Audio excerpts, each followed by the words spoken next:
Long ago, in a quiet town nestled beside wide fields and endless woods, there lived a young man named Daniel, 24 years of age. Though the days passed gently in that little town, Daniel's heart was never at rest. His mind was like a stormy sky.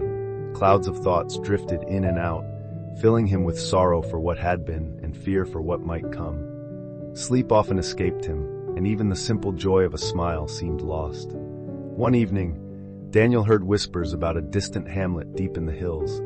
It was said that an old sage dwelt there, a man who once practiced the art of healing minds in the bustling city.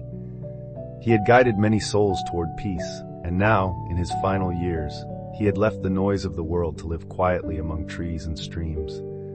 From time to time, he still welcomed those who came seeking counsel. Hope stirred within Daniel, fragile yet bright. He resolved to seek out this sage. Perhaps, he thought, the old man might show him the way to peace. After many weary days of travel, Daniel at last reached the hilltop village. There, covered in ivy and wildflowers, stood a modest house. On the porch sat the old man, eyes closed, his face serene as though the weight of the world no longer touched him. With hesitant steps, Daniel approached. "Sir," he said softly, "my mind is restless. Thoughts chase me without end. I long for peace. Will you help me?" The old man opened his eyes, and a gentle smile appeared. "So," he said, "you seek peace. Then walk with me." He led Daniel into a small yard and filled a glass to the brim with clear water. Handing it over, he said, "Carry this to the far edge of the village and return. But remember, spill not a single drop." Daniel hesitated, puzzled by the task, but he accepted. With utmost care, he began his walk. The path was narrow, lined with merchants calling out, children laughing, and dogs barking. Yet Daniel paid no mind. His gaze never left the trembling surface of the water. Step by careful step, he guarded the glass as though it held his very soul. At last, he returned to the old man. "I did it," he said, his voice trembling with relief.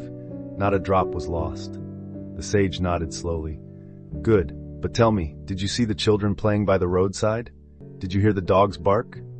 Daniel frowned. "No, master. I saw nothing, heard nothing. I could think only of the glass in my hands." A quiet smile touched the old man's lips. "And there is your answer. When your mind is fixed upon the present moment, there is no room for sorrow of the past, nor for fear of the future. In those steps, you were free, silent inside yourself. That, young one, is peace." At those words, Daniel's eyes grew bright with understanding. He bowed his head. "Now I see. Peace is not found in the world outside. It has always been within. It comes when the mind rests here, in this very moment." The old man said nothing more. The sun was sinking, its final light painting the fields in gold. Birds returned to their nests, and the evening grew still. Daniel set out on the path homeward, but he was no longer the same restless soul who had arrived. Something within him had changed. He carried with him not the weight of thoughts, but the quiet strength of peace.